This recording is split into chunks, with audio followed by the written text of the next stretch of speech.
ಮಿತ್ರರೇ ನಮಸ್ಕಾರ. ಮಿತ್ರರೇ, ಭಾರತ ಮತ್ತು ಪಾಕಿಸ್ತಾನದ ನಡುವೆ ಭಯಂಕರವಾದಂತಹ ಯುದ್ಧದ ಪರಿಸ್ಥಿತಿ ನಿರ್ಮಾಣ ಆಗಿದೆ. ನಿಮಗೆ ನೆನಪಿರಲಿ, ಭಾರತ ಈ ಪರಿಯಾಗಿ ಏಟು ಕೊಡುತ್ತೆ ಅಂತ ಇಡೀ ವಿಶ್ವ ಅಂದುಕೊಂಡಿರಲಿಲ್ಲ. ಪಾಕಿಸ್ತಾನಕ್ಕೆ ಮನಸ್ಸಿನಲ್ಲೂ ಯೋಚನೆ ಇರಲಿಲ್ಲ ಭಾರತ ಈ ಪರಿಯಾಗಿ ಅಗ್ರೆಸಿವ್ ರಿಯಾಕ್ಷನ್ ಅನ್ನು ತೋರುತ್ತೆ ಅಂತ. ಸದ್ಯದ ಪರಿಸ್ಥಿತಿಯಲ್ಲಿ ಭಾರತ ಪಾಕಿಸ್ತಾನ ಒಂದು ಹೊಡೆಯೋದಕ್ಕೆ ಬಂದ್ರೆ 10 ಹೊಡಿತಾ ಇದೆ. ಈ ತಕ್ಷಣದಲ್ಲಿ ಪಾಕಿಸ್ತಾನಕ್ಕೆ ಭಾರತಕ್ಕೆ ಏನೂ ಹಾನಿ ಮಾಡೋದಕ್ಕೆ ಸಾಧ್ಯ ಆಗ್ತಾ ಇಲ್ಲ. ಒಂದು ಫೈಟರ್ ಜೆಟ್ ಕೂಡ ಭಾರತದ ಏರ್ ಸ್ಪೇಸ್ ಅನ್ನು ಬಳಸಿ ದಾಳಿ ಮಾಡೋದಕ್ಕಾಗ್ತಾ ಇಲ್ಲ. ಅಷ್ಟು ಹೀನಾಯ ಪರಿಸ್ಥಿತಿಗೆ ಪಾಕಿಸ್ತಾನ ಬಂದು ತಲುಪಿದೆ. ಮಿತ್ರರೇ, ಇದೇ ಟೈಮ್ನಲ್ಲಿ ಪಾಕಿಸ್ತಾನದಲ್ಲಿ ಕೆಲವರು ಸೋಲಿನ ಮಾತನ್ನು ಆರಂಭಿಸಿದ್ದಾರೆ. ಅದು ಕೂಡ ಏನು ಸಣ್ಣ ಪುಟ್ಟ ವ್ಯಕ್ತಿಗಳಲ್ಲ. ಪಾಕಿಸ್ತಾನದ ಮಾಜಿ ಆರ್ಮಿ ಚೀಫ್ಗಳು, ಪಾಕಿಸ್ತಾನದ ದೊಡ್ಡ ದೊಡ್ಡ ನಾಯಕರು ಎಲ್ಲರೂ ಕೂಡ ಸೋಲಿನ ಮಾತನಾಡೋದಕ್ಕೆ ಶುರು ಮಾಡಿದ್ದಾರೆ. ಭಾರತವನ್ನು ಇವತ್ತು ಯಾರೂ ತಡೆಯೋದಕ್ಕೆ ಸಾಧ್ಯ ಇಲ್ಲ. ಅಮೆರಿಕ ಮನಸ್ಸು ಮಾಡದೇ ಇದ್ರೆ ಪಾಕಿಸ್ತಾನವನ್ನು ಯಾರೂ ಕಾಪಾಡೋದಕ್ಕೆ ಸಾಧ್ಯ ಇಲ್ಲ. ಹೀಗಂತ ಮಾತನಾಡೋದಕ್ಕೆ ಶುರು ಮಾಡಿದ್ದಾರೆ.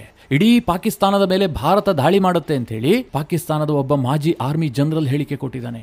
ಇನ್ನೊಬ್ಬ ದೊಡ್ಡ ಮುಖಂಡ ಹೇಳ್ತಾನೆ, ಭಾರತ ಇವತ್ತು ವಿಶ್ವದ ಡಾರ್ಲಿಂಗ್ ಆಗಿದೆ. ಭಾರತವನ್ನ ಯಾರೂ ಕೂಡ ಪ್ರಶ್ನೆ ಮಾಡೋದಕ್ಕಾಗ್ತಾ ಇಲ್ಲ. ರಾಜತಾಂತ್ರಿಕವಾಗಿ ಅವರನ್ನ ಟ್ಯಾಕಲ್ ಮಾಡೋದಕ್ಕೆ ಸಾಧ್ಯವೇ ಇಲ್ಲ ಅಂತ ಒಬ್ಬ ದೊಡ್ಡ ನಾಯಕ ಸ್ಟೇಟ್ಮೆಂಟ್ ಕೊಟ್ಟಿದ್ದಾನೆ. ಮಿತ್ರರೇ, ನೀವೇನೇ ಕಲಿಬಹುದು, ದೊಡ್ಡ ಸಾಧನೆಯನ್ನ ಮಾಡಬಹುದು, ಆದ್ರೆ ಅದನ್ನ ಪ್ರದರ್ಶನ ಮಾಡೋದಕ್ಕೆ ನಿಮಗೆ ವೇದಿಕೆ ಬೇಕು. ಸದ್ಯ ಏನು ವೇದಿಕೆ ಸೃಷ್ಟಿಯಾಗಿದೆಯಲ್ಲ, ಇದರಲ್ಲಿ 2 ಪ್ರದರ್ಶನ ಆಗ್ತಾ ಇದೆ. ಒಂದು ಪಾಕಿಸ್ತಾನದ ಅಧೋಗತಿ, ಇನ್ನೊಂದು ಭಾರತದ ತಾಕತ್ತು. ಇದೆರಡೂ ಕೂಡ ವಿಶ್ವದ ಮುಂದೆ ಅನಾವರಣಗೊಂಡಿದೆ. ಭಾರತದ ಶಕ್ತಿಯ ಬಗ್ಗೆ ಯಾರಿಗೆಲ್ಲ ಅನುಮಾನ ಇತ್ತೋ ಅವರು ಇನ್ಮುಂದೆ ಆ ಅನುಮಾನವನ್ನ ಇಟ್ಟುಕೊಳ್ಳೋದು ಬೇಕಾಗಿಲ್ಲ. ಆ ರೀತಿಯಾಗಿ ಭಾರತ ಉತ್ತರ ಕೊಡ್ತಾ ಇದೆ. ಸದ್ಯ ಮಿತ್ರರೇ, ಪಾಕಿಸ್ತಾನದಲ್ಲಿ ಯಾವ ರೀತಿಯ ಸೋಲಿನ ಮಾತುಗಳು ಕೇಳಬರ್ತಾ ಇದೆ, ಪಾಕಿಸ್ತಾನದ ಈ ಸ್ಥಿತಿಗೆ ಏನು ಕಾರಣ, ಅಲ್ಲೇನಾಗಿದೆ, ಮಿಲಿಟರಿ ಪರಿಸ್ಥಿತಿ ಏನಾಗಿದೆ, ಎಲ್ಲವುದನ್ನ ಈ ವಿಡಿಯೋದಲ್ಲಿ ನಿಮಗೆ ಡೀಟೇಲ್ ಆಗಿ ತಿಳಿಸ್ಕೊಡ್ತೀನಿ. ಈ ಹಿಂದೆ ಪಾಕಿಸ್ತಾನ ಭಾರತವನ್ನ ಬಹಳ ಕಮ್ಜೋರ್ ದೇಶ, ಅವರ ವಾಯುಪಡೆ ಅಷ್ಟು ಶಕ್ತಿ ಇಲ್ಲ, ಈ ರೀತಿಯಾಗೆಲ್ಲ ಬಿಂಬಿಸ್ತಾ ಇದ್ರು, ಮೀಮ್ಸ್ ಮಾಡ್ತಾ ಇದ್ರು, ಸೋಷಿಯಲ್ ಮೀಡಿಯಾದಲ್ಲಿ ಈ ಬಗ್ಗೆ ಚರ್ಚೆ ಮಾಡ್ತಾ ಇದ್ರು. ಅದೇ ಕೆಲವೇ ದಿನಗಳಲ್ಲಿ ಪಾಕಿಸ್ತಾನದವರ ಟೋನೆ ಬದಲಾಗಿದೆ. ಅದರ ಬಗ್ಗೆ ಸ್ವಲ್ಪ ಡೀಟೇಲ್ ಆಗಿ ನಿಮಗೆ ಮಾಹಿತಿ ಕೊಡ್ತೀನಿ. ನೀವು ಈ ವಿಡಿಯೋನ ಕೊನೆವರೆಗೂ ಮಿಸ್ ಮಾಡದೆ ನೋಡಿ. ಮಿತ್ರರೇ, ಮಸೂದ್ ಅಖ್ತರ್ ಅಂತ ಇವರು ಪಾಕಿಸ್ತಾನದ ರಿಟೈರ್ಡ್ ಏರ್ ಫೋರ್ಸ್ ಚೀಫ್. ಸದ್ಯ ಭಾರತ ಮತ್ತು ಪಾಕಿಸ್ತಾನದ ನಡುವೆ ಯುದ್ಧದ ಸನ್ನಿವೇಶ ನಿರ್ಮಾಣ ಆಗಿದೆಯಲ್ಲ, ಎರಡೂ ದೇಶದಲ್ಲೂ ಕೂಡ ಟಿವಿಗಳಲ್ಲಿ ಮಾಜಿ ಸೇನಾಧಿಕಾರಿಗಳನ್ನ ಮಾತನಾಡಿಸುವಂತಹ ಕೆಲಸ ಮಾಡ್ತಾರೆ. ಆ ಸಂದರ್ಭದಲ್ಲಿ ಪಾಕಿಸ್ತಾನದ ಖಾಸಗಿ ಸುದ್ದಿವಾಹಿನಿಯೊಂದು ಈ ಮಸೂದ್ ಅಖ್ತರ್, ಪಾಕಿಸ್ತಾನದ ಮಾಜಿ ಏರ್ ಚೀಫ್ ಮಾರ್ಷಲ್ ಇವರು, ಅವರನ್ನ ಮಾತನಾಡಿಸುವಂತ ಒಂದು ಪ್ರಯತ್ನ ಮಾಡಿತು. ಆ ಸಂದರ್ಭದಲ್ಲಿ ಮಸೂದ್ ಅಖ್ತರ್ ಮಾತನಾಡಿರೋದಿದೆಯಲ್ಲ, ಪಾಕಿಸ್ತಾನದ ನಿಜ ಬಣ್ಣವನ್ನ ವಿಶ್ವದ ಎದುರು ತೆರೆದಿಟ್ಟಿದೆ. ಇತರರೇ, ನಿಮಗೆ ನೆನಪಿರಲಿ, ಅವರು ಪಾಕಿಸ್ತಾನದ ಮಾಜಿ ಏರ್ ಚೀಫ್ ಮಾರ್ಷಲ್, ಪಾಕಿಸ್ತಾನದ ವಾಯುಪಡೆಗೆ ಅವರು ಮುಖ್ಯಸ್ಥರಾಗಿ ಕೆಲಸ ಮಾಡದಂತವರು. ಅವ್ರು ಹೇಳಿದ್ದೇನು ಕೇಳಿದ್ರೆ, ಭಾರತ ಇವತ್ತು ನಮ್ಮನ್ನ ಕೆಣಕಿದೆ, ಆದ್ರೆ ಭಾರತಕ್ಕೆ ಉತ್ತರ ಕೊಡೋದಕ್ಕೆ ನಮ್ಮ ಬಳಿಯಲ್ಲಿ ಏನೂ ಇಲ್ಲ. ಇವತ್ತು ಅಮೆರಿಕ ಏನಾದ್ರೂ ಇದೇ ಧೋರಣೆಯನ್ನ ಮುಂದುವರೆಸಿದ್ದೇ ಆದ್ರೆ, ಅಮೆರಿಕ ಭಾರತದ ಮೇಲೆ ಯಾವುದೇ ರೀತಿಯಲ್ಲೂ ಒತ್ತಡ ಹಾಕದೇ ಇದ್ದಿದ್ದೇ ಆದ್ರೆ ನಾವು ಸಿಕ್ಕಾಪಟ್ಟೆ ಒದೆ ತಿಂತೀವಿ. ಇವತ್ತು ಭಾರತವನ್ನ ಯಾರು ತಡೆಯೋದಕ್ಕೆ ಸಾಧ್ಯವೇ ಆಗ್ತಾ ಇಲ್ಲ. ಭಾರತ ಇಡೀ ಪಾಕಿಸ್ತಾನದ ಮೇಲೆ ದಾಳಿ ಮಾಡೋದಕ್ಕೆ ಸ್ಕೆಚ್ ಹಾಕಿ ಕೂತಿದೆ. ಅವರ ಪ್ಲಾನ್ ಕೂಡ ಅದೇ ಆಗಿದೆ. ಇವತ್ತು ಡಿಪ್ಲೊಮೆಸಿ ಮಾಡೋದಕ್ಕೆ ಅರಬ್ ರಾಷ್ಟ್ರಗಳು ಮುಂದೆ ಬರ್ತಾ ಇದೆ, ಸೌದಿ ಅರೇಬಿಯಾ ಮುಂದೆ ಬಂದಿದೆ, ಇರಾನ್ ಮುಂದೆ ಬಂದಿದೆ. ಇದು ಯಾವುದನ್ನು ಕೂಡ ಭಾರತ ಒಪ್ಪುವ ಸ್ಥಿತಿಯಲ್ಲಿಲ್ಲ. ಆನೆ ನಡೆದಿದ್ದೇ ಹಾದಿ ಅಂತ ಭಾರತ ಹೊರಟಿದೆ. ಹೀಗಾಗಿ ಅಮೆರಿಕ ಮನಸ್ಸು ಮಾಡಿದ್ರೆ ಮಾತ್ರ ಈ ಪರಿಸ್ಥಿತಿಯಿಂದ ನಮ್ಮನ್ನ ಬಚಾವ್ ಮಾಡಬಹುದು. ಅಮೆರಿಕ ಏನಾದರೂ ಇದೇ ಧೋರಣೆಯಲ್ಲಿ ಇದ್ದಿದ್ದೇ ಆದ್ರೆ ಪಾಕಿಸ್ತಾನವನ್ನ ಯಾರೂ ರಕ್ಷಿಸೋದಕ್ಕೆ ಸಾಧ್ಯವೇ ಇಲ್ಲ. ಹೀಗಂತ ಪಾಕಿಸ್ತಾನದ ಮಾಜಿ ಏರ್ ಚೀಫ್ ಮಾರ್ಷಲ್ ಸ್ಟೇಟ್ಮೆಂಟ್ ಕೊಡ್ತಾರೆ. ಮಿತ್ರರೇ, ಅವ್ರು ಮಾತನಾಡ್ತಿರೋದನ್ನ ಕೇಳಿ ನಿಜವಾಗ್ಲೂ ಅವರು ಪಾಕಿಸ್ತಾನದ ಮಾಜಿ ಏರ್ ಚೀಫ್ ಮಾರ್ಷಲ್, ಇದೆಲ್ಲ ಸತ್ಯನಾ ಅಂತ ನಾನು ವೆರಿಫೈ ಮಾಡೋದಕ್ಕೆ ಹೊರಟೆ. ಅಷ್ಟರ ಮಟ್ಟಿಗೆ ಡೌಟ್ ಬಂದ್ಬಿಡ್ತು ನನಗೆ. ಯಾಕೆ ಆ ಡೌಟ್ ಬರುತ್ತೆ ಅಂತಂದ್ರೆ, ಇದೇ ಪಾಕಿಸ್ತಾನ ಕೆಲವೇ ತಿಂಗಳ ಹಿಂದೆ ಭಾರತದ ಏರ್ ಫೋರ್ಸ್ ಅನ್ನ ತಮಾಷೆ ಮಾಡ್ತಾ ಇತ್ತು. ಏನೊಂದು 36 ರಫೇಲ್ ಇಟ್ಕೊಂಡ್ಬಿಟ್ರೆ ಅವರು ಪಾಕಿಸ್ತಾನವನ್ನ ಎದುರಿಸೋದಕ್ಕೆ ಸಾಧ್ಯವಾ? ನಮ್ಮ ಬಳಿಯಲ್ಲಿ ಅಮೆರಿಕನ್ ಮೇಡ್ 75 F-16 ಇದೆ, J-17 ಥಂಡರ್ ಇದೆ, ಹೀಗೆಲ್ಲ ಪಾಕಿಸ್ತಾನದವ್ರು ಮಾತನಾಡ್ತಾ ಇದ್ರು. ಈ ಯುದ್ಧದ ಸನ್ನಿವೇಶ ನಿರ್ಮಾಣ ಆಗಿತ್ತಲ್ಲ, ಆಗ ನೀವು ನಮ್ಮ ರಾಷ್ಟ್ರೀಯ ಮಾಧ್ಯಮಗಳಲ್ಲಿ ಸುದ್ದಿ ಪ್ರಕಟ ಆಗ್ತಾ ಇರುವಂತ ಸಂದರ್ಭದಲ್ಲಿ ಈ ಪಾಕಿಸ್ತಾನಿಯರು ಕಮೆಂಟ್ ಹಾಕ್ತಾ ಇದ್ರು. ಅದನ್ನ ಓದಬೇಕು ಮಿತ್ರರು. ಇವತ್ತಿಗೂ ಕಮೆಂಟ್ ಹಾಕ್ತಾರೆ, ಆ ಮೂರ್ಖರಿಗೆ ಏನಾಗ್ತಾ ಇದೆ ಅಂತ ಗೊತ್ತಾಗ್ತಾ ಇಲ್ಲ. ಪಾಕಿಸ್ತಾನದ ಏರ್ ಫೋರ್ಸ್ ನ ಹೊಡೆತದ ರುಚಿ ನೋಡಿದೀರಾ ಅಂತ ಭಾರತವನ್ನ ಕೆಣಕ್ತಾ ಇದ್ರು. ಅಷ್ಟರ ಮಟ್ಟಿಗೆ ಅವರಿಗೆ ವಿಶ್ವಾಸ ಇತ್ತು, ನಮ್ಮ ಏರ್ ಫೋರ್ಸ್ ಅತ್ಯಂತ ಶಕ್ತಿಶಾಲಿ. ಆದ್ರೆ ಮಿತ್ರರೇ, ನಿಮಗೆ ನೆನಪಿರಲಿ, ಅವರು ಭ್ರಮೆಯಿಂದ ಹೊರಗೆ ಬರೋದಕ್ಕೆ ಹೆಚ್ಚಿಗೆ ದಿನ ಬೇಕಾಗಿಲ್ಲ. ಭಾರತ 2 ದಿನದಲ್ಲಿ ತನ್ನ ತಾಕತ್ತನ್ನು ಪ್ರದರ್ಶನ ಮಾಡಿದೆ. 2 ದಿನದ ಭಾರತದ ಹೊಡೆತವನ್ನ ಪಾಕಿಸ್ತಾನ ಸುಧಾರಿಸಿಕೊಳ್ಳೋದಕ್ಕಾಗ್ತಾ ಇಲ್ಲ. ಈಗ ಮಸೂದ್ ಅಖ್ತರ್ ಅಂತಹ ಮಾಜಿ ಏರ್ ಫೋರ್ಸ್ ಚೀಫ್ ಬಂದು ಹೇಳ್ತಾ ಇದ್ದಾರೆ, ಭಾರತವನ್ನ ಅಮೆರಿಕ ತಡೆದೇ ಇದ್ರೆ ದೊಡ್ಡ ಅನಾಹುತ ಆಗಿ ಹೋಗುತ್ತೆ. ಭಾರತಕ್ಕೆ ಕೊಡೋದಕ್ಕೆ ನಮ್ಮ ಬಳಿಯಲ್ಲಿ ಯಾವುದೇ ಉತ್ತರ ಇಲ್ಲ. ಮಿತ್ರರೇ, ಪಾಕಿಸ್ತಾನ ಪೇಪರ್ ಹುಲಿ. ಅವರು JF-17 ಥಂಡರ್ ಅನ್ನ ಇಟ್ಕೊಂಡಿದ್ರು. ಅವ್ರ ಬಳಿಯಲ್ಲಿ ಒಂದು 160ರಷ್ಟು ಇದೆ. ಇದು ಚೈನಾ ಮೇಡ್ ಯುದ್ಧ ವಿಮಾನ, 4.5 ಜನರೇಷನ್ ಅಂತ ಅವ್ರು ಹೇಳ್ತಾರೆ. ಅದನ್ನು ಅಪ್ಗ್ರೇಡ್ ಮಾಡಿದೆ ಚೈನಾ. ಈ ಚೈನಾದವ್ರದ್ದು ಹೇಗೆ ಗೊತ್ತಾ, ನೀವು ಕಾಸು ಕೊಟ್ಟ ಹಾಗೆ ಅವ್ರು ಮಾಲ್ ಕೊಡ್ತಾರೆ. ಅವ್ರ ಬಳಿಯಲ್ಲೇನು ಟೆಕ್ನಾಲಜಿ ಇಲ್ಲ ಅಂತೇನಿಲ್ಲ, ಆದರೆ ನಿಮ್ಮ ಬಳಿ ಹಣ ಇರಬೇಕಲ್ಲ ಅದನ್ನ ಬೈ ಮಾಡೋದಕ್ಕೆ. ಪಾಕಿಸ್ತಾನ ಸಂಖ್ಯೆಯನ್ನ ನೋಡ್ತೆ ಹೊರತು ಅದರ ಸಾಮರ್ಥ್ಯವನ್ನು ನೋಡಿಲ್ಲ. ನಮ್ಮ ಬಳಿಯಲ್ಲಿ 160 J-17 ಯುದ್ಧ ವಿಮಾನಗಳು ಇದ್ದಿದ್ದೇ ಆದ್ರೆ ಭಾರತ ಹೆದರ್ಕೊಂಡ್ಬಿಡುತ್ತೆ, ನಾವು ಪೋಸ್ಟ್ ಕೊಡಬಹುದು ಅಂತ ಅವ್ರು ಅಂದುಕೊಂಡ್ರು, ಖರೀದಿ ಮಾಡಿದ್ರು. ಆದ್ರೆ ಅವುಗಳ ಸಾಮರ್ಥ್ಯ ಈಗ ಬಟಾ ಬಯಲಾಗಿದೆ. ನಿಮಗೆ ನೆನಪಿರಲಿ ಮಿತ್ರರೇ, ಭಾರತ 36 ರಫೇಲ್ಗಳನ್ನು ಖರೀದಿ ಮಾಡಿತು. ಅದಕ್ಕೆ ಬಹಳ ದುಬಾರಿ ದುಡ್ಡನ್ನು ಕೊಟ್ಟಿದೆ. ನಮ್ಮ ಒಂದು ರಫೇಲ್ನ ಬೆಲೆ ಸರಿಸುಮಾರು 1,500 ಕೋಟಿಗಿಂತ ಹೆಚ್ಚು. ಇವತ್ತು ಅಮೆರಿಕದ F-35ನ ಬೆಲೆಯೂ ಕೂಡ ಅಷ್ಟೊಂದಿಲ್ಲ. ಯಾಕೆ ಭಾರತ ಅಷ್ಟೊಂದು ಹಣ ಕೊಟ್ಟು ಆ ರಫೇಲ್ ಅನ್ನ ಖರೀದಿ ಮಾಡ್ತು ಕೇಳಿದ್ರೆ, ನಮಗೆ ದುಡ್ಡು ಹೆಚ್ಚಾಗಿದೆ ಅಂತಲ್ಲ, ನಮಗೆ ರಫೇಲ್ನ ಸಾಮರ್ಥ್ಯವನ್ನ ಅಷ್ಟು ಅಪ್ಗ್ರೇಡ್ ಮಾಡಬೇಕು, ನಮಗೆ ಇಂತಿಂಥ ಶಸ್ತ್ರಾಸ್ತ್ರವನ್ನ ಅದರಲ್ಲಿ ಅಳವಡಿಸಬೇಕು, ಇಂತಹ ಟೆಕ್ನಾಲಜೀಸ್ ಅದರಲ್ಲಿ ಬೇಕು, ಇದೆಲ್ಲವುದನ್ನು ನೀವು ಅಪ್ಗ್ರೇಡ್ ಮಾಡಬೇಕು ಅಂತ ಭಾರತ ಕೇಳ್ಕೊಳ್ತು. ಆ ರೀತಿಯಾಗಿ ಅದನ್ನು ಮಾಡಿಫಿಕೇಶನ್ ಮಾಡಿದ್ರಿಂದಾಗಿ ಭಾರತ ಅಷ್ಟೊಂದು ಹಣ ಕೊಡಬೇಕಾಗಿ ಬಂತು. ಇನ್ನು ಪಾಕಿಸ್ತಾನದ ಬಳಿಯಲ್ಲಿ F-16 ಇದೆಯಲ್ಲ, ಇದೆಲ್ಲವೂ ಕೂಡ ಮಿತ್ರರೇ ಬಹಳ ಹಿಂದಿನವು. ಅಮೆರಿಕ ಅದನ್ನು ಬಿಂಬಿಸಿದ್ದು, ಆ ರೀತಿಯಾಗಿ ಪ್ರಮೋಟ್ ಮಾಡಿದ್ದು. ಈ F-16 ಬಗ್ಗೆ ಅಮೆರಿಕ ಮಾಡಿದ್ದೇನು ಕೇಳಿದ್ರೆ ಮಾರ್ಕೆಟಿಂಗ್ ತಂತ್ರಗಾರಿಕೆ. ನಮ್ಮ F-16ಗೆ ಸರಿಸಮವಾದಂತಹ ಇನ್ನೊಂದು ಯುದ್ಧ ವಿಮಾನವೇ ಇಲ್ಲ ಅಂತ ಅವರು ಬಿಂಬಿಸಿದ್ರು. ಈಗ F-35ನ ಬಿಂಬಿಸ್ತಾ ಇದಾರಲ್ಲ, ಆ ರೀತಿಯಾಗಿ. ಆದರೆ ವಾಸ್ತವತೆ ಹಾಗೇನಿಲ್ಲ. ಇವತ್ತು ಭಾರತದ ಬಳಿಯಲ್ಲಿ 272 Su-30 ಯುದ್ಧ ವಿಮಾನಗಳಿದ್ದಾವೆ. ಇದು ರಷ್ಯಾ ನಿರ್ಮಿತ ಯುದ್ಧ ವಿಮಾನಗಳು. ಭಾರತದಲ್ಲೇ ಇದನ್ನು ನಿರ್ಮಾಣ ಮಾಡಲಾಗುತ್ತೆ. ಇದು ಕೂಡ 4th ಜನರೇಷನ್ ಏರ್ಕ್ರಾಫ್ಟ್. ಪಾಕಿಸ್ತಾನದ F-16 ಕೂಡ 4th ಜನರೇಷನ್ ಏರ್ಕ್ರಾಫ್ಟೇ. ಆದರೆ ಈಗ ಯುದ್ಧದ ಸನ್ನಿವೇಶ ನಿರ್ಮಾಣ ಆಗಿದೆಯಲ್ಲ, ಈ ಸಂದರ್ಭದಲ್ಲಿ ಭಾರತದ ಸುಖೋಯ್ Su-30 ಮೇಲುಗೈ ಸಾಧಿಸ್ತಾ ಇದೆ.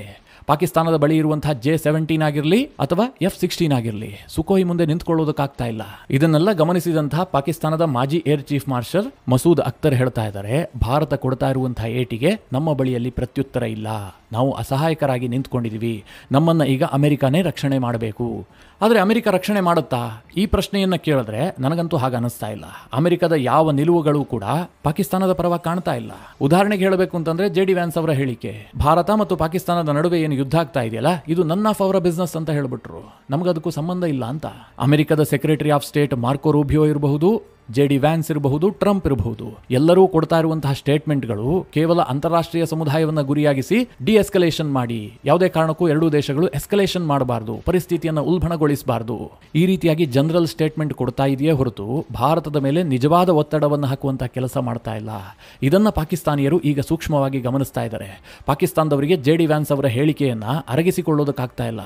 ಪಾಕಿಸ್ತಾನ ಇಷ್ಟು ದಿನ ಅಂದುಕೊಂಡಿತ್ತು, ನಾವು ಸೈನಿಕವಾಗಿ ಒಂದಷ್ಟು ನಂಬರ್ಸ್ ಅನ್ನು ತೋರಿಸ್ಬಿಟ್ರೆ ಭಾರತ ನಮ್ಮ ಮೇಲೆ ದಾಳಿ ಮಾಡೋದಿಲ್ಲ, ಅದು ಅಲ್ಲದೆ ನಾವೊಂದು ಅಣ್ವಸ್ತ್ರ ರಾಷ್ಟ್ರ, ಪ್ರತಿ ಬಾರಿ ಟೆನ್ಷನ್ ಉದ್ಭವ ಆದಂತಹ ಸಂದರ್ಭದಲ್ಲಿ ಅಣು ಬೆದರಿಕೆಯನ್ನು ಹಾಕಿಬಿಟ್ರೆ ಭಾರತ ಸುಮ್ಮನಾಗುತ್ತೆ, ಅಂತಾರಾಷ್ಟ್ರೀಯ ಸಮುದಾಯ ಭಾರತದ ಮೇಲೆ ಒತ್ತಡ ಹಾಕುತ್ತೆ ಅಂತ.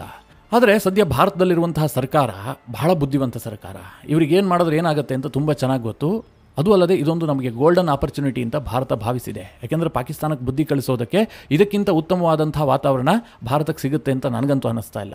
ಯಾಕೆ ಅಂತಂದ್ರೆ ರಷ್ಯಾ ನಮ್ಮ ಪರವಾಗಿದೆ, ಪುತಿನ್ ಮತ್ತು ನರೇಂದ್ರ ಮೋದಿ ಅವರ ಬಾಂಧವ್ಯ ಅತ್ಯುತ್ತಮವಾಗಿದೆ, ಪಾಶ್ಚಿಮಾತ್ಯ ದೇಶಗಳ ಜೊತೆಗೆ ಭಾರತ ಉತ್ತಮವಾದ ಸಂಬಂಧವನ್ನು ಇಟ್ಟುಕೊಂಡಿದೆ. ಜೊತೆಗೆ ಅಮೆರಿಕದಲ್ಲಿ ಟ್ರಂಪ್ನಂತಹ ಒಬ್ಬ ಅಧ್ಯಕ್ಷ ಬಂದಿದ್ದಾರೆ.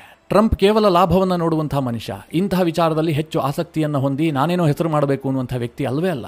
ಇದೆಲ್ಲವೂ ಕೂಡ ಭಾರತಕ್ಕೆ ಗೋಲ್ಡನ್ ಆಪರ್ಚುನಿಟಿ. ಇದನ್ನ ಈಗ ಭಾರತ ಬಳಸ್ಕೊಳ್ಳೋದೇ ಇರುತ್ತಾ?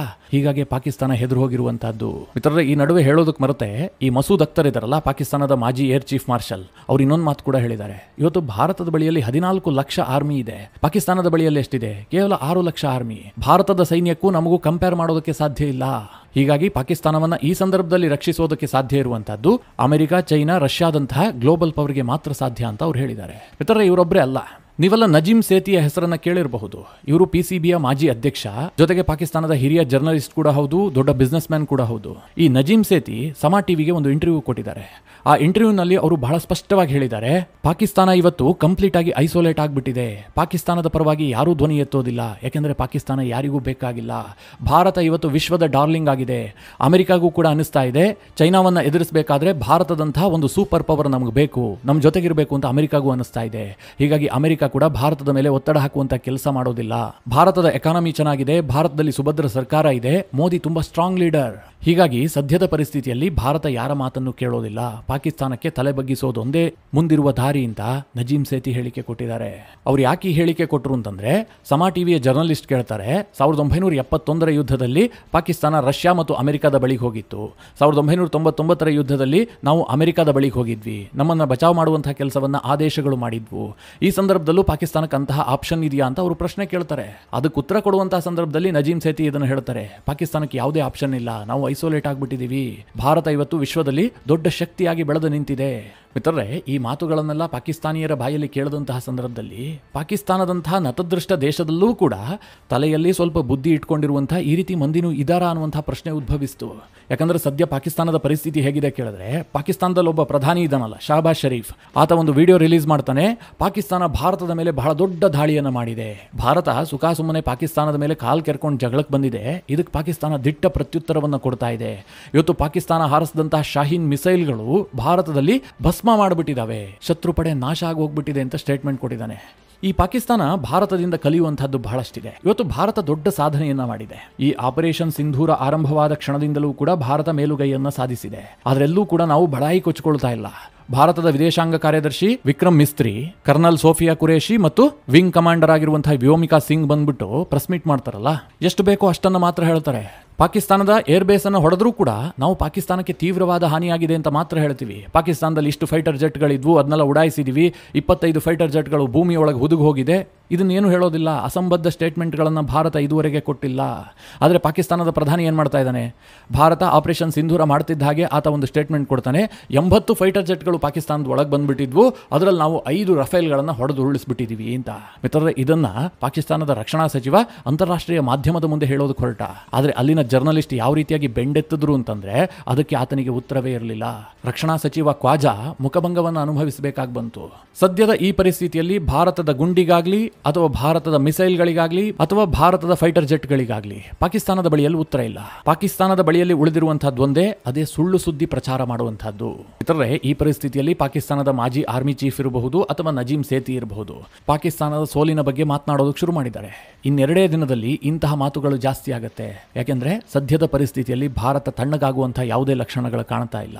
ಮುಂದೆ ಈ ಬಗ್ಗೆ ಡೆವಲಪ್ಮೆಂಟ್ ಆದಂತಹ ಸಂದರ್ಭದಲ್ಲಿ ನಿಮಗೆ ತಿಳಿಸುವಂತಹ ಪ್ರಯತ್ನ ಮಾಡ್ತೀನಿ. ಈ ಎಲ್ಲ ಮಾಹಿತಿಯ ಬಗ್ಗೆ ನಿಮ್ಮ ಅನಿಸಿಕೆ ಅಭಿಪ್ರಾಯಗಳೇನು ಕಮೆಂಟ್ ಮಾಡುವ ಮೂಲಕ ನಮಗೆ ತಿಳಿಸಿ. ಹಾಗೆ ನಿಮಗೆ ಈ ವಿಡಿಯೋ ಇಷ್ಟವಾದರೆ ಲೈಕ್ ಮಾಡಿ. ಜೊತೆಗೆ ನೀವಿನ್ನೂ ನಿಮ್ಮ ನೆಚ್ಚಿನ ಸಂಸ್ಕಾರ ಸೌರಭ ಯೂಟ್ಯೂಬ್ ಚಾನಲ್ನ ಸಬ್ಸ್ಕ್ರೈಬ್ ಮಾಡಿಲ್ಲ ಅಂತಾದರೆ ಈ ಕೂಡಲೇ ಸಬ್ಸ್ಕ್ರೈಬ್ ಮಾಡಿ. ಮುಂದಿನ ಎಲ್ಲ ಅಪ್ಡೇಟ್ಗಳ ನೋಟಿಫಿಕೇಷನ್ಗಾಗಿ